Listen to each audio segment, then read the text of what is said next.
Mindset Game podcast, and I'm your host, James Roberts.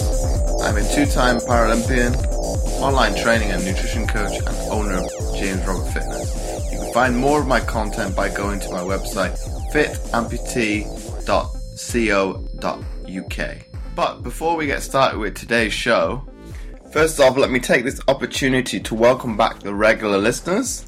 And if this is your first time listening to the show, I hope you enjoy this episode and decide to subscribe to the show. And on today's show, I've got Steve Sudell. He is the owner, physical therapist, and movement expert.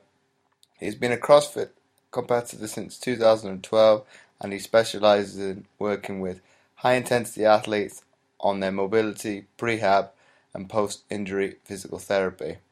He came up with the neck hammock out of necessity. As a physical therapist, one of the most frustrating injuries that he sees on a daily basis is neck pain. Strengthening and stretching exercises are okay, but he finds that cervical traction almost always provides the most relief. However, most at-home traction products are either too expensive and too bulky to carry around, or that they are cheaply made and ineffective. He wanted to create a product that made sense financially, easy to travel with, and has a comfortable fit, and most of all, makes your neck feel incredible. So welcome on to the show, Stephen. It's great to be here. I'm excited. So before we delve into today's topic, Stephen, can you divulge to my listeners what was the initial thought about becoming a physiotherapist to start with? And then how did the actual neck hammock come to be? Yeah, so I grew up being an athlete my entire life, and I remember my senior year figuring out what I wanted to do in the next stage of my life for school. And I was in a physical therapy clinic, and I felt like it would be a good place for me to, number one, continue on my health and fitness journey, and also be a great, opportunity to help people and to be in an environment where, I can really give back. And then I think I've seen a lot of articles you've put out. The actual neck hammock came about by accident. Is that correct? Yeah, it really kind of did. The thing behind it is that, I had struggled with neck pain for years, and there was nothing that I could really give myself at home to alleviate that neck pain. And there's a technique called cervical traction, which has always given me relief in the past. And so one day I was working out and I tweaked my neck, and I was, pretty frustrated. So I decided to create my own form of cervical traction by grabbing a resistance band, wrapping it around the back of my head, wrapping it around the back of a pole. I laid down in it for 10 minutes, and then 10 minutes later my neck pain was gone. So I guess that's how you can say I stumbled onto the idea, just by me simply finding a problem and creating a solution. But why do you think nobody's actually come up with the idea before you stumbled upon it? I don't know if no one's ever come up with the idea. I will tell you that there's a big difference between coming up with a really good idea and actually developing that idea. It requires a ton of work, time, money, energy to truly bring an idea to life. And I think that's what stops a lot of people from pursuing their ideas, because I think there's a lot of great ideas out there, but there's just not a lot of action. And to put into scope your actual idea, I think my sports therapist was talking to my mother about it, I think about 2 weeks ago. So it's kind of it's got the global appeal right away, because we're obviously in the UK and you're stateside, and also you featured on a few high-profile programs in the US, so it's getting the recognition that it deserves, I believe. Yeah, I think that it really is a product that I believe in, and it's a product that has helped many people up to this point. So I think it's only a matter of time before it really does become much more of a household name. It's just finding a way to strategically get it out to the world. Because that's, for the last 10 years, I've been a physical therapist. I haven't done anything with e-commerce or digital marketing or anything like that. So this is all a completely brand new experience for me. So I think it's only a matter of time before the product does come out, because I do feel very confident in its ability to provide people with relief. Because ultimately, that was why I created it in the first place. It was to help my own neck pain, and then when I knew it helped mine, then I knew it could help others. And beyond neck pain now, Steven, what other things can it not alleviate, but help with in terms of pain relief? Yeah, so the cool thing is that it's very effective for many different people, even without neck pain. I would say our second biggest audience is people with tension headaches, because one of the benefits that it provides, aside from cervical traction, is what's called suboccipital release, where the base pad essentially sits right at the base of the skull, where all like the tendons get really thick, and it decreases blood flow to the suboccipital nerve, which wraps around the top of your head, and that's what gives you like that tension headache. So people who have tension headaches, it's been very, very effective for. And then going beyond that, just people who just need like a little bit of rest and relaxation. It just, that decompression just allows your whole body to just totally relax and let go. And I think we all have a pretty good understanding now of what the positive benefits are of, meditation, decreasing stress. And it really just facilitates, those things from from occurring. But you wouldn't think that it would help with relaxation, because it doesn't look like it's a very relaxive state of holding your neck in that kind of position. But obviously you would know better than I do. Being in that kind of position for, you say 10 minutes and it alleviated your pain. Is it better than, say, somebody relaxing on a pillow? Is it giving you more support than what a pillow would do then? Yeah, it does, because what you don't see effectively sometimes from just static images is you don't see the cervical traction that is taking place while you're laying down in it. So the resistance bands they're gently decompressing your spine versus just like lying flat down on a pillow. They're actually creating that gradual, gentle stretch of the muscles, tendons, and ligaments within your spine that gently separate your spine, increasing hydration to the discs, increasing blood flow to the nerves, all things that a traditional pillow just simply won't do. And, the biggest thing, it's funny you say that on how it doesn't look relaxing. It's kind of funny that there's some people that look at it and like, oh, that doesn't look very comfortable. And then there's others that see it and like, oh my God, that looks like it feels so good. So I guess it also kind of depends on what state your neck is in, because it's really funny. Your body knows what it likes and it knows what it doesn't like, and it knows when it needs a little bit of decompression in its life. So there's a lot of people that the second they see that, they're like, oh my God, I need that right now. So that's kind of one of the effects of seeing those either images or videos. And if we go a step further now, Steven, would it be a tool you could utilize to say, to a certain degree, help with sleep? Because you're talking about the relaxation of the neck joint and also the actual head itself. Would it help, and I know this is probably a general statement now, would it help people, and I'll say me more specifically, because I tend to sleep on my stomach, would it help to be able to relax and sleep on my back, and for similar people of that nature? Yeah, so we actually have, and that's something I didn't touch on, but we have a lot of people who suffer from insomnia or sleep issues who use it right before bed.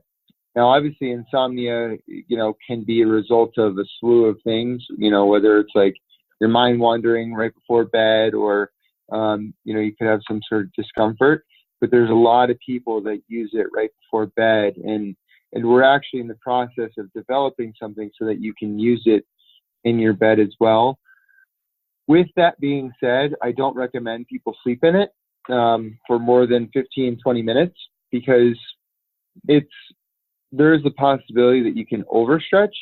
It's just like the analogy that I use is, if your hamstrings are really tight, if you were to stretch them for, a few minutes, that'd feel great. But if you were to stretch it for 2 hours, you wouldn't do any damage to that hamstring, but you may actually feel like a little bit more stiff afterwards if you were to stay in that position for that long.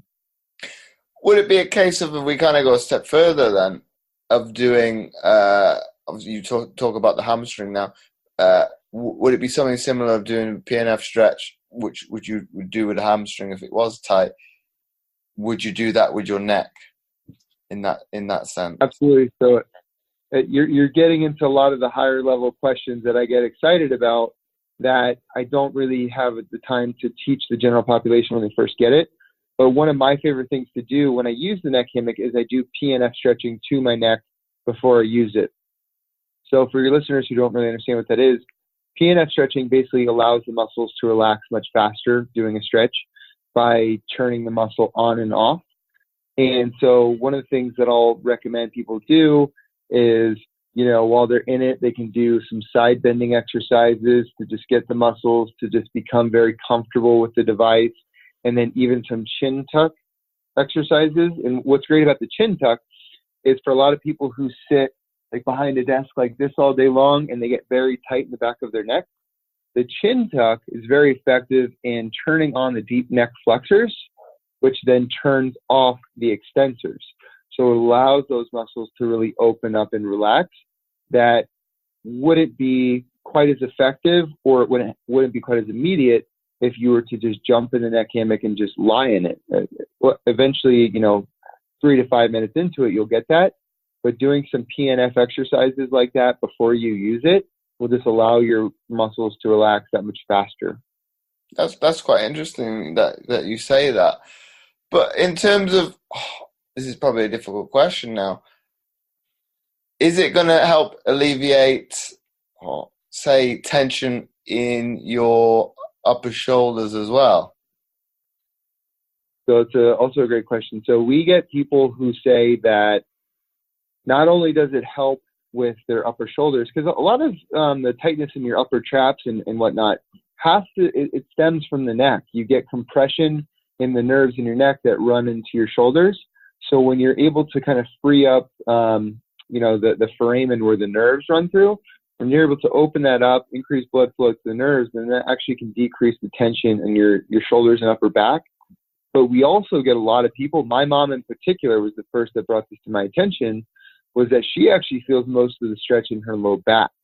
And what that tells me is that when you're lying in it for the 10 to 15 minutes, it's slowly just realigning your entire spine by keeping you in that traction position. Your muscles all the way from your neck down to your low back are actually affected. That sounds amazing in terms of like the results you said. But then coming back to the actual physiology of the body, it's probably, for my listeners, it's probably, you've got that chain of muscle and it's all works as a chain. So it's, you think it's a root, the pain is in a certain area, it actually could actually be starting somewhere else. So you talking about your mother suffering with lower back pain and it's helped to alleviate that. It's probably the two are interlinked, and probably lots of people don't associate those two as linked. Absolutely. Many people, when they have pain in the shoulder, they only think about how can I fix the shoulder, right? They don't see the body as an entire system, and something in the neck may be actually be coming from the low back, or something in the low back may be coming from the neck. Like if you have poor posture, your shoulders are forward, your head is forward. Well, when you're in that position for a long period of time, that actually puts a lot of strain on your low back, because your low back now is working a lot harder to offset you from falling forward, trying to constantly pull you back. So it's funny how using the device can be just as much diagnostic as it is therapeutic, in that it shows you some of those areas that you didn't really even realize were tight until you got into it. And you're like, oh, wow, that really helped stretch and open up this that I didn't even know was an issue. I got it for my neck, and that's totally fine. And in terms of like utilization for the product now, Steven, would you see it as a tool for rehab, prehab, or a little bit in between? It's really both.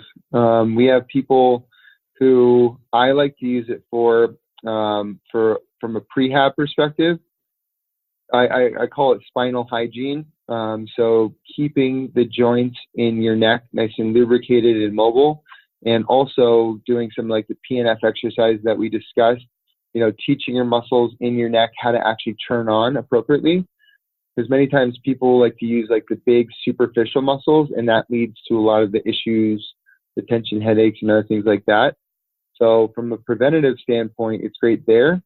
But then if you happen to tweak your neck like I did, when I created it, or you happen to have some sort of chronic neck issue, it's also really great at treating that. It just kind of depends on the way that you treat it. Obviously, it's a little bit different frequency, duration for each. And now coming back to your actual initial injury, obviously you do a lot of CrossFit. Was it a overhead exercise that actually caused the neck problem initially? Yep. So I was doing this silly exercise called the handstand push-up, and your neck is really not designed to withstand the entire weight of your body. And me being about 210 pounds, if you do enough of those and your neck is already in a tightened position, then it's kind of like a catalyst for that type of pain that I had. So it was all that compression from the handstand push-up of my head, hitting the ground that really just put my neck into that state of spasm. So naturally, the decompression really helps with that. But you say that, wouldn't many CrossFitters suffer from the same problem, and as a result, as a community, they would look to either find an adaptation to that exercise or get rid of it completely? No, you bring up a great point. And for me, the day that I got injured, I know that I was working a lot that day. I think I was a little bit dehydrated. I don't think I warmed up adequately my shoulders. So those things combined with the movement is what made the movement essentially, tweak my neck. And plus I've had a history of neck pain anyways. So there's plenty of people out there that can do handstand push-ups their entire life who have good shoulder mobility, they have good technique and never have any neck issues. But you have people like me who did go in, again, not as prepared to do the movement that day. And as a result, I tweaked my neck. But I'd also dealt with neck pain for years before that, playing American football, and doing other things as well. So this was not my first bout with neck pain. But I think you raise a good point there, Steven, in terms of hydration. A lot of people wouldn't associate dehydration with muscle tightness, but obviously, could you go into that into a little bit more depth in terms of, from a neck perspective, the importance of hydration? 100%. And again, me being both a former athlete and then physical therapist, every single one of my major injuries that's happened while I did CrossFit, I was dehydrated that day. Every single time, whether it be a hip issue, a back issue, or whatnot. I had too much coffee that day, didn't drink enough water, I went in tight. And, we can look at it from a joint perspective of, maybe your joints weren't lubricated enough, but a lot of it has to do with the hydration of the muscles and the hydration of the fascia. The fascia is something that is kind of this new thing that people are really learning a lot more about. And when you're dehydrated, it puts your entire fascial system kind of on a state of high alert, where it's a lot more tense than it would be if you were hydrated. And it's that excessive tension that leads to the decreased range of motion, and the decreased range of motion leads to increased compression and, increased joint dysfunction, and ultimately some sort of pain, you're more susceptible to having. And in terms of the hydration itself now, Steven, would it be a case of trial and error for the person to implement that? Because the saying going is you want to hydrate yourself well before exercise, whereas most people would assume you would want to stay hydrated during exercise. It's really one of those things that everyone is different, and you have to just become very aware of your own body, of how you feel when you're exercising, and making like whether it's a mental log or an actual physical log of, well, this is about how much water I had today. Did the workout, I felt great, or I felt like crap. Or if you play with drinking more water, like while you exercise, everyone's bodies are just conditioned very different. Some people need a lot more water than others. So it's really just kind of like a trial and error thing, like you were insinuating, on what your body really responds best to. Because for me, I am very sensitive to caffeine. So even just like one cup of coffee can dehydrate me significantly to the point where, I could be cramping after like a 60-minute workout. But what would you do in that case? Would you look to not alleviate, get rid of the caffeine for the days that you're working out because that is the case? Or is it a little bit of you need to obviously replenish with water after you've consumed the caffeinated drink? Kind of a combination of the two. I do strategically time when I have caffeine versus when I work out. And I always try to make sure that if I do have any sort of caffeine, that I am drinking enough, not only just enough water, but I also supplement with electrolyte tablets, which really help me. So if I know like I've had a lot of coffee that day, then I know that I'm either going to supplement with the electrolytes or have some sort of like coconut water, which also really helps me with rehydration. So that's personally what works best for me. I know that some people could have 4 cups of coffee and feel no difference, but that's again what comes down to personal preference. And probably going a step further than that, Stephen. Obviously, that you've got the likes of the people that like to have what's the name of the drinks? Pre-workout and things like that. What impact would those have on their exercise state? Because I know people get jittery. Everybody have different sensations to it, but from an impact on their actual training from a hydration standpoint, would that have any bearing at all? Yeah, I really think that, number one, it certainly does have an impact, but the impact is different depending on the type of exercise that you're doing. So if you're just going to go and do like some sort of Olympic lifting or powerlifting, whatever, you can get away, be totally fine, experience no issues of cramping. If you were to take those pre-workout drinks, like the C4s or the things like with a lot of caffeine, a lot of creatine in it, before a CrossFit workout, the chance of it affecting you is going to be significantly higher. Or if you were to take that before like a 5K or 10K run, it's probably going to affect you much worse from a cramping perspective, just based on the activity that you're doing. And all that would stem from the how you not tolerate caffeine, but how you react to the caffeine intake then? Yeah, again, it's kind of a combination of the two. I know that's why, like in the CrossFit world, for example, pre-workout drinks are not very popular because people just don't respond well to them with the type of workout that CrossFit usually is. Versus if you look at the traditional like bodybuilding world or like the average like gym setting, people can take it and be just totally fine because different intensity and duration of their workouts. But again, there's some people that can take it and they can go to bed 2 hours afterwards, and there's other people that take it and they can't go to bed till 2 o'clock in the morning. So just different sensitivities for different people. Wow, that's definitely true. But then the saying going is normally the general rule is not to have anything caffeinated after 4 p.m. It is. I mean, my wife could have a coffee at 8 p.m. and be in bed by 10. She'll be fine. If I have something past 3 p.m., then I'll be up to 11 that night. So it's everyone's different when it comes to that regard. But the general rule of thumb is no caffeine past like 4 or 5 p.m. for sure.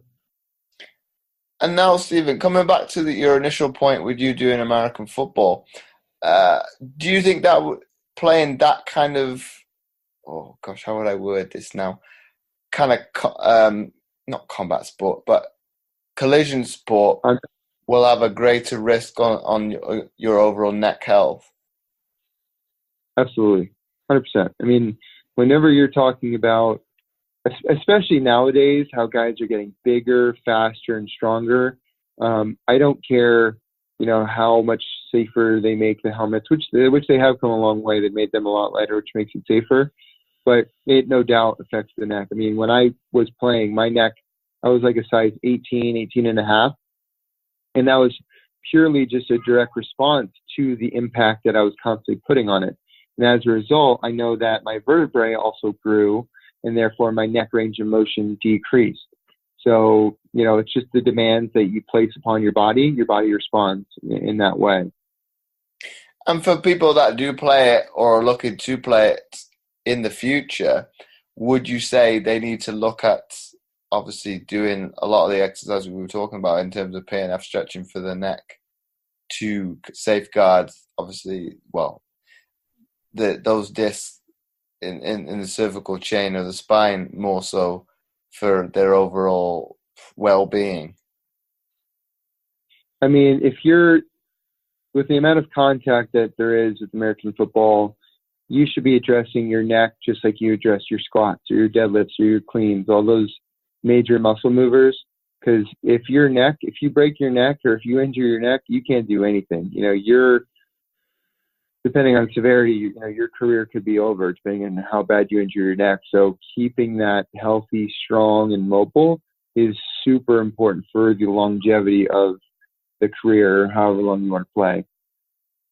And obviously it's very prominent in terms of actually brain health now with the obviously the NFL players suing the NFL for being a little bit misleading in terms of the safety of the sport.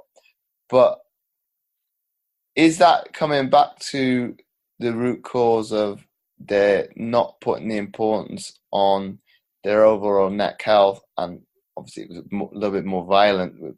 We took it 5-10 years ago because they were allowed to use the helmet as a weapon. Do you think that is some of the causes, or do you think, as you were touching upon, it's because they've got bigger and faster, thus the collision and the forces that they're exerting on each other are going to be that much greater? It's really a combination of things. It's the things that I just mentioned, but I mean, even when I was playing football, there's some guys that just led with their head on every tackle, and there's some guys that were just way more aggressive, using their head and necks than others. Therefore, the chance of them having any sort of like brain issue later on in life is going to be significantly higher than those that don't. It's like your analogy with the handstand push-ups. There's some people that can do it and they're going to be totally fine. And then there's other people, that go out and play football and, they're at severe risk, whether it be genetic predisposition, whether it be the actual like anatomy and physiology of their body, or just the actual action itself on, how are they playing the sport? Are they using proper technique, or are they constantly using their head as a hammer that eventually is going to catch up to them? So you can't just point to one thing. It would be very easy to do that, but that wouldn't be very effective. But then you have on the one side all those arguments for getting rid of it completely, but you're gonna still what is the draw for people wanting to still play the sport now? People know that all the risks that it can entail with it being so prominent in the media.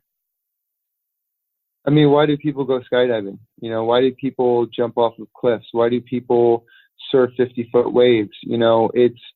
We're naturally adrenaline junkies. Football is extremely fun to play, and if I could do it again, I absolutely would. Growing up, it just taught me so many things in life like moving forward about, mental toughness and training hard and, working together as a team. And it's just like a blast to go out there and play. But you can look at that, but then you can also look at soccer, for example.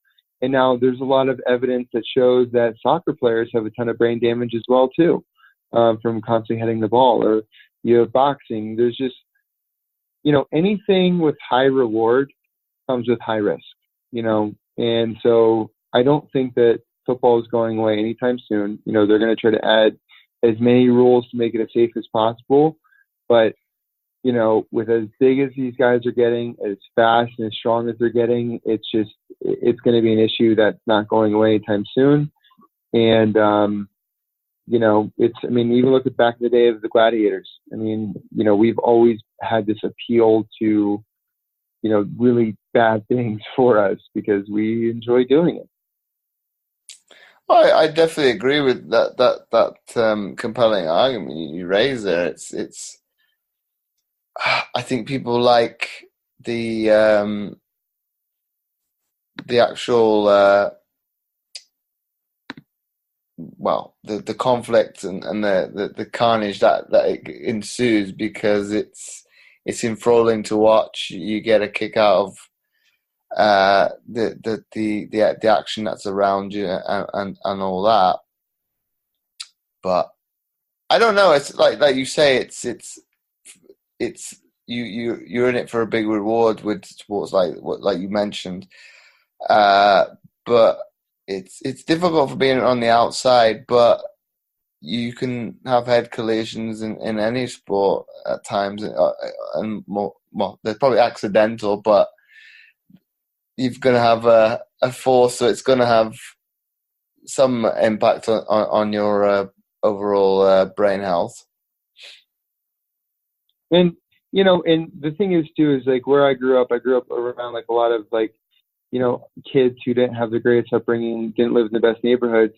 Like football is their chance to get out, like sports is their chance to get out of, where they came from. They use their athleticism, they use their aggression to their advantage to then therefore get through high school, get like a scholarship to a college that they wouldn't have gotten academically, and then potentially make some money as a pro. So, that's another big reason why a sport like that, I don't see going, away anytime soon, because you only can have so many baseball players. You can only have so many basketball players. And, eventually for a lot of these other kids, they're willing to take that risk knowing the potential rewards. Well, it probably helps the sport itself that it's an American pastime as well. Yep. And it's just getting more and more popular. It's not like people are becoming less interested in watching it. But why is that? Because if you think of it, they're more so at the top end now. If they're making it safer, if you think of the traditionalists now, how far are they taking it from probably more dangerous, say 40, 50 years ago than it is now. But then as you put across, the people, the players are now faster, more athletic, and obviously better at their craft than they were back there. So the collisions are going to be worse. So obviously my argument for that would be them making it safer. They're going to have more penalties, so that people are not going to lose interest as a result of that. Well, another great example is the UFC. When the UFC first started, there was no rules. You could gouge people's eyes out. You can do very horrible things to that. They've since added a bunch of rules, a bunch of regulations to what you can and cannot do in the ring to make it quote unquote safer. But I don't think the two of us would say that the UFC is safe by any means, but they've added things to help improve the health of these athletes. The same thing with football. They're making it safer, but it's never going to be safe because these collisions are still going to happen. They're just trying to minimize and reduce the unnecessary collisions of potentially injuring a quarterback that doesn't need to be hit, and things like that. So I think that there's still ways that it's going to be just as exciting, even if not more exciting, because the players are getting bigger, faster, stronger, to watch the overall speed of the game, the athleticism of the game, the amazing catches and throws and all those things that go with it. It's not just about the really nasty hits that potentially can injure people, so same thing with hockey. Hockey is like the most fun to watch during the playoffs when they cut down on all the fights. During the season when everyone's fighting, the games are actually less enjoyable to watch because it's a distraction from the actual like pure athletic talent that's on the ice. So it'll never be safe, but they can do things to mitigate at least some risk. And then probably getting your expertise on this, I think rugby is trying to come in line similar to what the NFL is doing in terms of actual players' well-being from concussion standpoint. I think they've changed the rule this summer in terms of what constitutes a high tackle. They've now, I think, lowered it from what was the top of the shoulder now to, I think it's below the chest. So anything that goes above the chest is obviously a high tackle now. But is that because they're looking to stamp out aggressive play, kind of get the players to focus more on their technique and have a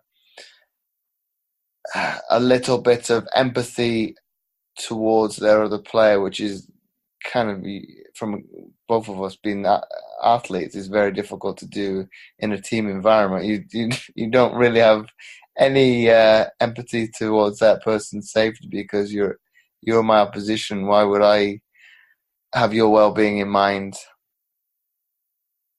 Yeah, I mean, it definitely takes out the kill shot, right? It takes out the ability to really hurt someone. Granted, you could tackle someone in their chest and still really hurt them, if you hit them hard enough. But would you rather than be injured because they got hit in the chest or because they got hit in the head? You can recover from, an issue from here down, but here up, you're talking some catastrophic injuries that potentially could eliminate you from the game entirely. So again, they're doing what they can to reduce the risk, but the risk is still there. The guys are still, of all the sports, I think that rugby players are some of the craziest as far as playing through pain and the types of things that they push themselves through is just, I've never seen that in any other sport, not even close. So it is good that they're trying to add in some sort of regulation to that. But why is it the single most sport that they play for injury? Is it because of, and this is probably prominent in a lot of male sports, the stigmatization of you need to play for it because people will either not believe you or you're making out to be worse than it actually is? There's a lot of that. But there's also, it goes back to the whole like team camaraderie. I find that like rugby teams are really close to each other. It's like a really big bond. Any type of sport where there's a lot of contact and you're essentially fighting, with each other against someone else, you're essentially going to battle. That sense of camaraderie there is so strong that they're willing to play through serious injuries because they want to do what's best for the team and not what's best for themselves. Is at least, I think, one element to be considered. But shouldn't they kind of change that kind of ethos and mindset to a certain extent? Because, and this is probably very kind of aligns well with this episode. Obviously, the front row are probably going to be the ones more at risk of neck problems because they are having that collision head to head. Well, it's shoulder to shoulder, but obviously there's going to be that load through the neck more so than the other positions. It's just like, it's one of those situations. It's like the whole like masculinity thing and manliness thing is, I'll deal with it later, type thing. Like, let me just get through this game. Let me get through this match. Let me get through this whatever. And then I'll be able to heal it and recover tomorrow. It's an ethos that, in theory would be great to change, but just a lot of guys that they are so stuck in their own way of thinking of just doing whatever they can to get through. I mean, I saw a guy, he had a fractured vertebrae in his neck to the point where if he got hit hard enough, he would sever his spinal cord. I mean, it was that bad. And it took us everything that we could to not get him to play. You know, he knew the risk, he knew all that, but he still just wanted to be out there with his team. And, you know, that's beyond bravery. That's stupidity at that point, you know, but again, it's just that mindset. I don't know how you fix that. Some people that just have it. That's a bit of lunacy as well. You're thinking, well, you don't need much to go wrong, and you're in a wheelchair and you're paralyzed. It's all for the glory of the game, you know, like the glory of battle, it's the glory of the game. So some people are just like that. Yeah, but then if you probably go a step further than that, back then, like gladiatorial wise, that's life or death. I think you would think in being in the 21st century, we would be a little bit removed from that. Whereas you only get one neck, you've only got one spine. You need to utilize it to the best of the ability, because it's going to degrade with time anyway. But why speed up that process? Some of us have evolved better than others. But then, how would you get through to that person, or can't you?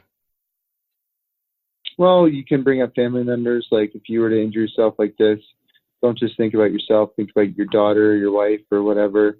Think about your teammates who you're letting down if you get injured and can't play anymore. You know, typically you take it off their shoulders and you put it on someone else, and that usually brings them down to earth more effectively than on themselves. And then my penultimate question to you, Stephen, would be, in terms of, say, for your neck hammock now, who would benefit more so, athletes utilizing it or the general public? I can't say who could benefit from it more, because both benefit from it equally.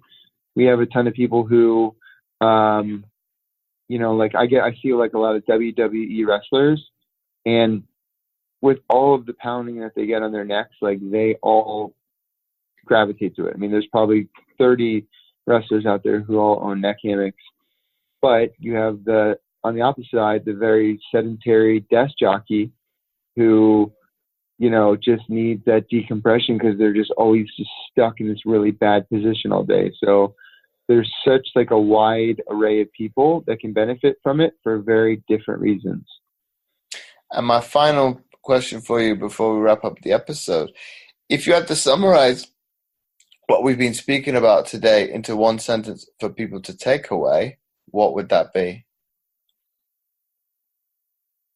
You know, I think that ultimately in this day and age, there's a lot of information out there, but we as humans, as individuals, we have the power to heal ourselves.